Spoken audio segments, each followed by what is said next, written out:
Nessa semana nós lemos a Parashá Bo. A Parashá continua falando sobre as pragas que Deus foi mandando para o Egito. Na Parashá da semana passada a gente viu as 7 primeiras pragas e na Parashá dessa semana a gente vai ver as últimas pragas. O Egito vai ser completamente destruído, os egípcios vão ser desmoralizados.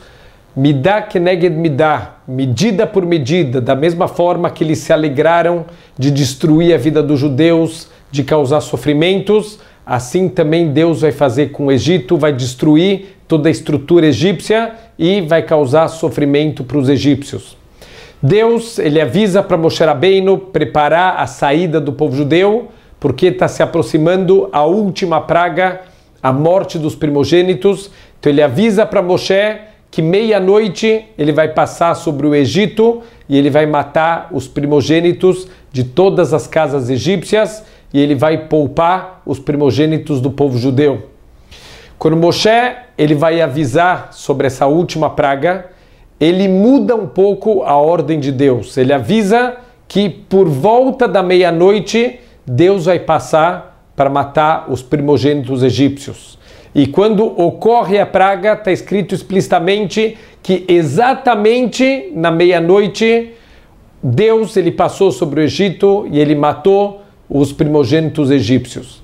Então a grande pergunta é, por que Moshe ele mudou as palavras de Deus? Se Deus ele avisou que vai ser meia-noite e Deus executou exatamente meia-noite, então por que Moshe, quando ele transmitiu, ele falou por volta aproximadamente na meia-noite?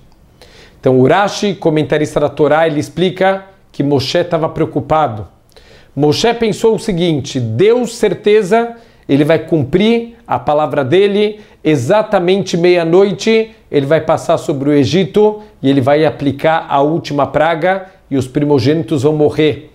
Mas pode acontecer dos egípcios errarem nas contas e por alguns minutos a mais ou a menos eles falarem: olha, não aconteceu meia-noite que nem Moshe avisou que vai acontecer. Então por isso ele mudou as palavras, ele falou por volta da meia-noite para tirar esse tipo de desculpa que os egípcios poderiam dar para não acreditar que aquela praga tinha sido mandada por Deus. A grande pergunta é, pouco difícil entender do que Moshe estava exatamente com medo. Já aconteceram 9 pragas, milagres em cima de milagres, colocando toda a natureza do avesso. Deus, inclusive, ele pega, ele junta o gelo com o fogo. Deus, ele tira animais de todos os lugares do mundo e coloca dentro da casa dos egípcios, transforma água em sangue. Ele mudou a natureza do mundo inteiro. Qual é a dúvida de que é Deus que está fazendo essas pragas? E os próprios magos do Paró, quando eles viram depois da terceira praga, eles falaram: Etzba Elokim hi, aqui tem dedo de Deus, porque é impossível fazer esse tipo de praga através do uso de magia negra. Então, se até os magos já aceitaram, se os egípcios já viram a mão milagrosa, 9 pragas que mudaram a natureza do mundo, o que alguns minutos que eles podem errar no cálculo, isso vai fazer com que eles não acreditem que aquelas pragas são realmente a força de Deus se manifestando no mundo. Explica os nossos sábios, através de um mashal, através de uma história, contam de 2 cegos que eles iam de casa em casa e eles viviam de esmola, eles batiam, imploravam por um pouco de dinheiro, por um pouco de comida, e eles chegam um dia numa casa para pedir dinheiro, para pedir comida, e quem atende é um grande médico famoso no mundo inteiro por ter desenvolvido uma cura para cegueira. Então esse médico fala: olha, eu vou dar para vocês muito mais do que alguns trocados. Eu vou dar para vocês a visão de volta. Eu vou fazer um tratamento com vocês, é um tratamento longo, é um tratamento que tem que ter muita disciplina, muita força de vontade, mas em alguns meses vocês vão voltar a enxergar. O primeiro cego ficou muito feliz, era o sonho da vida dele voltar a enxergar, e ele aceitou, falou: doutor, eu estou disposto a qualquer sacrifício, eu vou fazer o que o senhor mandar fazer. O outro cego falou: doutor, o senhor me desculpa, eu prefiro continuar cego, me dá algumas moedinhas, me dá um pouquinho de comida e eu vou embora. Primeiro o cego virou para ele e perguntou, mas por quê? Você não quer enxergar de novo? E o cego falou, olha, eu já estou tantos anos cego, eu já me acostumei e a cegueira é minha fonte de sustento. Então eu não quero voltar a enxergar. Na vida, muitas vezes, a gente acaba cumprindo as palavras daquele ditado que aquele que não quer ver é o pior cego de todos. O cego não é só aquele que nasceu cego.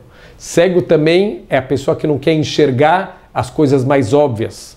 Quando a pessoa não quer assumir seus erros, quando a pessoa não quer assumir responsabilidades, quando a pessoa não quer sair do seu comodismo, ela acaba sendo o pior de todos os cegos, porque ele não quer enxergar. Imagina para os egípcios que viviam uma vida de idolatria, de promiscuidades, uma vida sem valores morais, ter que aceitar agora que existe um Deus, que existem valores, existe uma força que controla tudo, existem mandamentos que a gente precisa cumprir, existe uma forma de viver com moralidade. Os egípcios não querem aceitar, os egípcios não querem mudanças na vida deles. É por isso que os egípcios, por alguns minutos, eles já viram tantos milagres, está tão óbvio, mas pelo medo de ter que mudar, de ter que assumir novas responsabilidades, eles preferem não enxergar. É isso que Moshe tem medo, que os egípcios, por causa de alguns minutos, eles podem não querer enxergar as coisas mais óbvias. A gente tem que tentar trazer isso para a nossa vida. Se a gente muitas vezes também não se transforma em cegos por escolha. Deus está o tempo inteiro falando com a gente, se comunicando em cada pequena coisa que acontece na nossa vida, mas às vezes a gente fecha os olhos e continua a vida como cegos. A gente não quer enxergar, a gente não quer mudar, a gente não quer consertar nossos atos, a gente não quer assumir os nossos erros.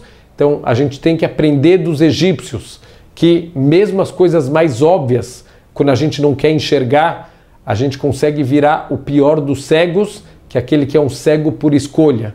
E ao contrário, aquele que tem coragem, aquele que quer viver a verdade, ele vai enxergar a mão de Deus em cada pequeno evento da vida dele, ele vai mudar, ele vai querer melhorar e assim ele vai conseguir chegar um dia na sua perfeição.